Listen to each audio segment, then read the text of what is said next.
Si aujourd'hui tu as du mal à prendre des biceps, la séance que je vais te proposer dans cette vidéo, elle va vraiment t'aider à faire la différence. Salut, ici Nico, et aujourd'hui on va parler des biceps, et plus particulièrement de la séance biceps qui va t'aider à relancer ta progression à partir d'aujourd'hui. Alors, pourquoi cette séance biceps elle serait bien pour toi? Et bien en fait, si aujourd'hui tu commences à stagner sur tes biceps, si tu as l'impression d'avoir réussi à prendre des biceps qui se commencent à prendre en longueur mais pas vraiment en largeur, ou si tu as l'impression que tes biceps ils descendent pas vraiment bas, que tu as une partie haute de biceps mais pas tellement du bas, je pense que cette séance elle pourrait t'aider. Parce qu'en fait, ça va être les symptômes de 3 grands problèmes que j'observe régulièrement sur les biceps. Le premier gros problème, c'est le fait de ne pas travailler l'ensemble des biceps, pas travailler tous les faisceaux et même pas travailler tous les muscles qui vont rentrer en jeu dans cette zone du bras.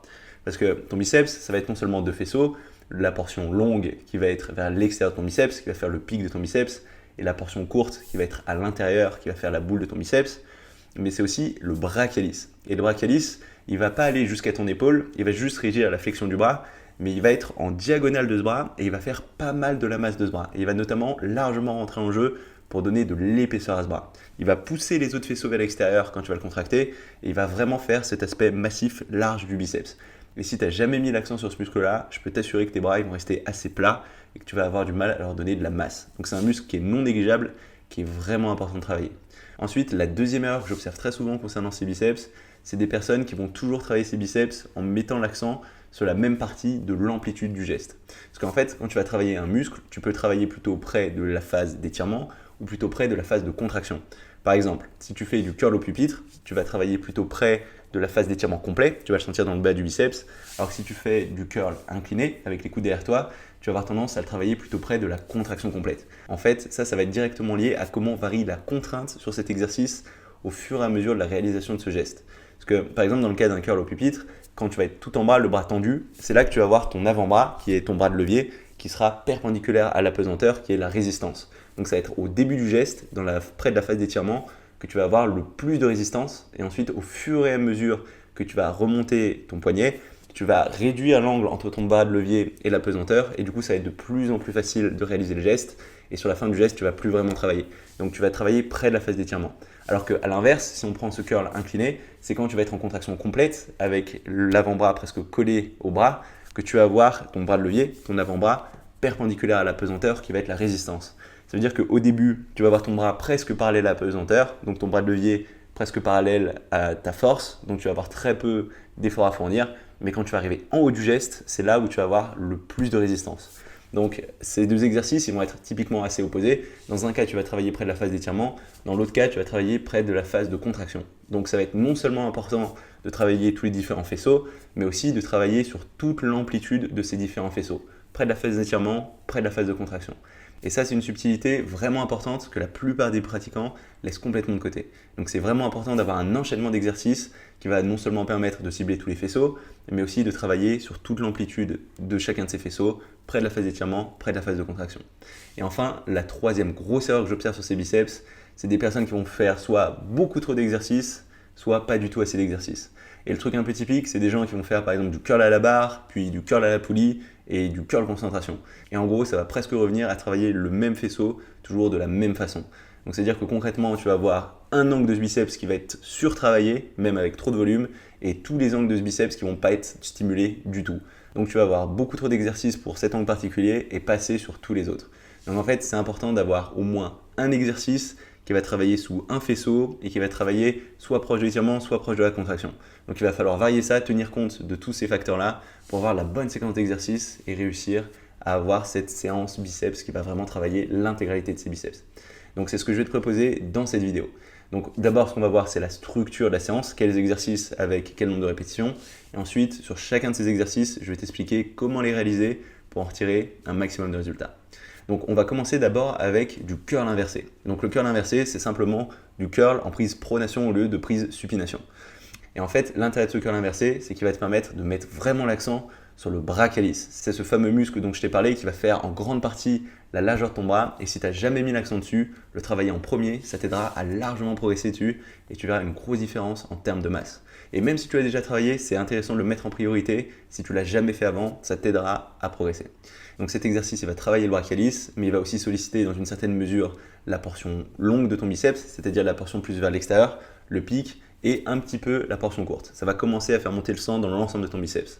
En plus, cet exercice il va nous permettre de travailler à peu près au milieu du profil de contrainte sur ce biceps. Ça veut dire ni trop proche de la phase d'étirement, ni trop proche de la phase de contraction, ce qui est vraiment bien dans un premier temps pour commencer à faire monter le sang dans l'ensemble du muscle. Donc c'est un très bon premier exercice et on va réaliser comme ça 2 séries de 8 répétitions après avoir fait une série légère d'échauffement sur ce premier exercice. Ensuite, on va passer au deuxième exercice et on va faire du curl pupitre à un bras. Et l'intérêt de ça, c'est que le fait d'avoir le coude devant soi, ça va permettre de mettre plus l'accent cette fois sur la portion courte de ton biceps. Parce qu'avant, on a plus mis l'accent sur le brachialis et un peu la portion longue. Là, on va pouvoir mettre plus l'accent sur l'intérieur, plus sur la portion courte, grâce à ce bras en avant, mais aussi en mettant légèrement notre coude vers l'extérieur.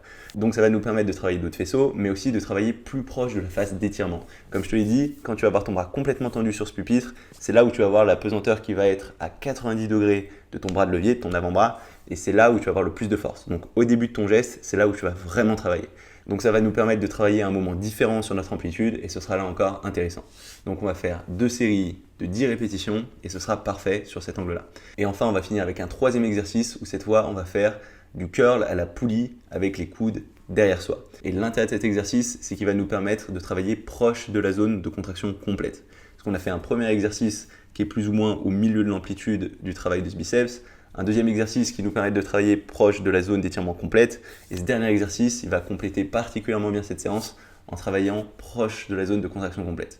Là, le fait d'avoir les coudes un petit peu derrière, ça va nous permettre de remettre un petit coup d'accent sur la portion longue, qu'on avait travaillé un petit peu au début, mais on mettait plus l'accent sur le brachialis quand même, donc c'est bien de remettre un peu l'accent dessus derrière. Et en utilisant cette poulie, cette tension continue, on va réussir à particulièrement bien accumuler du sang dans ce muscle, ce qui est vraiment intéressant en fin de séance, parce que c'est là où on veut avoir la meilleure congestion pour essayer de favoriser l'hypertrophie qu'on appelle de stress métabolique, mais qu'on ne veut pas trop favoriser en début de séance, parce que sinon on ne mettrait pas assez lourd pour vraiment bien stimuler le muscle. Donc c'est vraiment à ce moment-là, sur ce dernier exercice, qu'il va falloir mettre plus léger, plus se concentrer sur sa contraction, faire un peu plus de répétitions. Donc comme ça, on va réaliser 2 séries de 12 répétitions sur cet exercice et on aura fini notre séance. Donc peut-être que ça peut te paraître un peu court pour une séance biceps, mais en fait c'est assez normal, parce qu'en fait ce biceps c'est un muscle qui est assez petit et qui va être très rapidement complètement stimulé. Donc on n'aura pas besoin d'énormément d'exercices. L'intérêt d'avoir ces différents exercices, ces 3 exercices, ce qui est déjà pas mal, c'est bien de travailler sous tous les angles, mais vu qu'il ne va pas falloir beaucoup de travail pour fatiguer ces biceps, on ne va pas faire trop de séries. C'est pour ça qu'on fera un premier exercice avec une série d'échauffement, 2 séries de travail, que 2 séries de travail sur le deuxième exercice et 2 séries de travail sur le troisième exercice. Ça fait déjà 6 séries de travail, c'est beaucoup sur ce biceps, parce que la meilleure façon de le stimuler, c'est d'avoir une forte fréquence d'entraînement, donc il faudrait que tu le retravailles au moins une autre fois dans la semaine, et si tu arrives au total sur ta semaine à 10-15 séries sur le travail de ce biceps, ce sera largement suffisant pour bien le stimuler. Donc en termes de format, il n'y a pas besoin d'en faire plus, il ne faut pas non plus en faire moins, parce que c'est important d'avoir tous ces exercices bien travaillés tous sous ces angles, comme je te l'ai déjà dit. Donc maintenant qu'on a la structure de cet entraînement, je vais t'expliquer exactement sur chacun de ces exercices comment en retirer un maximum de résultats. Alors d'abord le curl inversé. Alors quand tu fais ce curl inversé, ce qui sera vraiment important, c'est de garder tes coudes le long du corps, on ne veut pas les avancer, voire légèrement en retrait.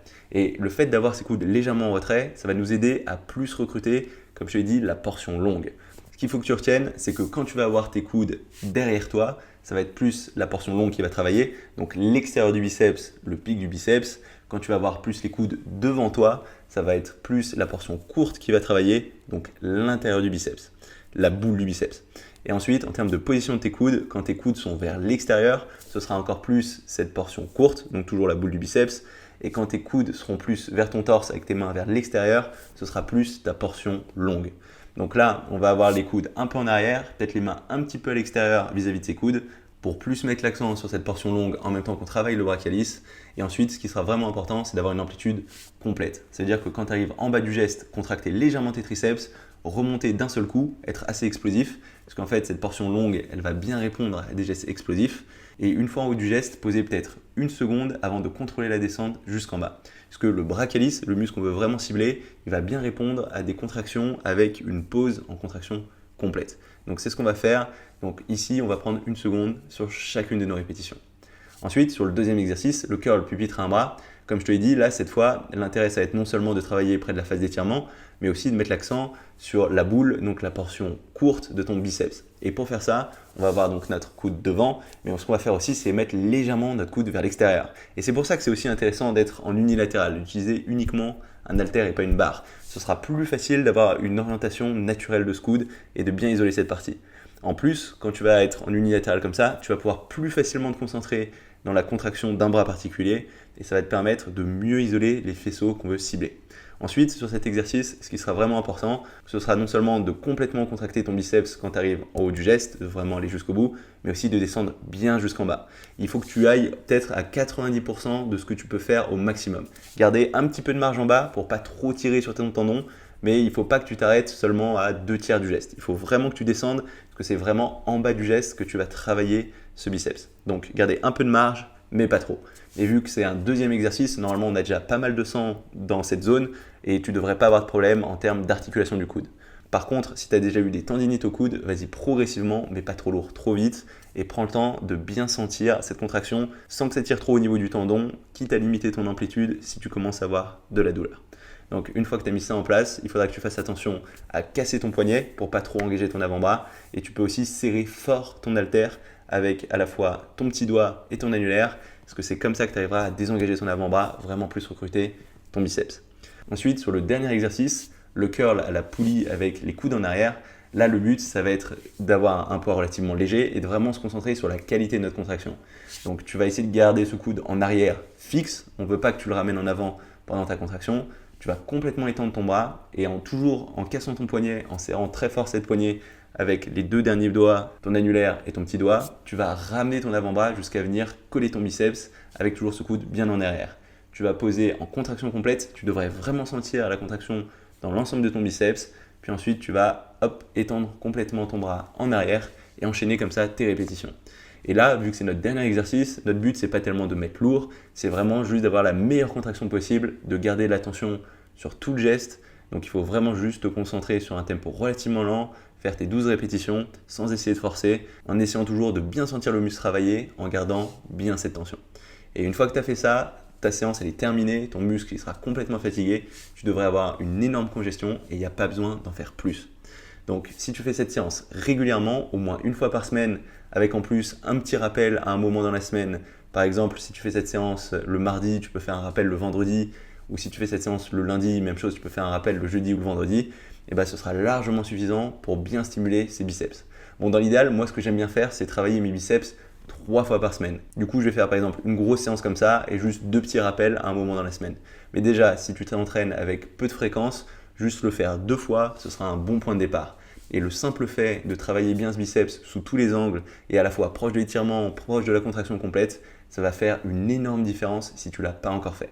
Après, attention, en termes de sensation, ce sera un peu différent de ce que tu as l'habitude de faire. Parce qu'en général, le faisceau qu'on sent le mieux, c'est la portion courte, c'est l'intérieur du biceps, c'est celui qui va brûler le plus.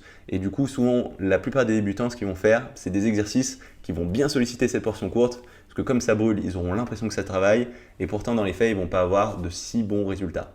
Donc même si par exemple sur le curl inversé, tu ne vas pas trop sentir tes biceps, c'est pas grave, c'est juste que c'est des muscles qui sont différents, et tu auras des sensations qui sont différentes. Tu ne vas pas sentir ton bras calice et ta portion longue des biceps comme tu sens la portion courte. Donc c'est un petit peu comme quand tu travailles les dorsaux. Ce n'est pas forcément un muscle que tu vas sentir énormément, notamment par exemple le bas de ton V, ça va être assez dur, le bas du grand dorsal de le sentir, mais pourtant quand tu vas faire tes exercices, tu vas quand même progresser petit à petit là-dessus. Donc dans un premier temps, tes sensations, elles sont peut-être pas incroyables, mais tu verras, tu devrais quand même avoir une bonne congestion, mais petit à petit, tu vas de mieux en mieux sentir ces muscles-là, et de toute façon, en termes de progression, tu vas voir que ce sera très efficace. Donc voilà, ça va être tout pour cette séance biceps. Si aujourd'hui tu stagnes sur ces biceps ou tu as l'impression qu'ils ne sont pas vraiment complets, que tu n'as pas d'épaisseur, que tu n'as pas vraiment de bas de biceps, c'est vraiment intéressant de tester cette séance. Tu verras, ça fera vite une grosse différence. Donc essaye de l'incorporer dans ton programme en le faisant au moins une fois par semaine avec un petit rappel. Par exemple, faire 4 séries de curl à la barre en fin de séance dos. C'est une très bonne façon de faire ça.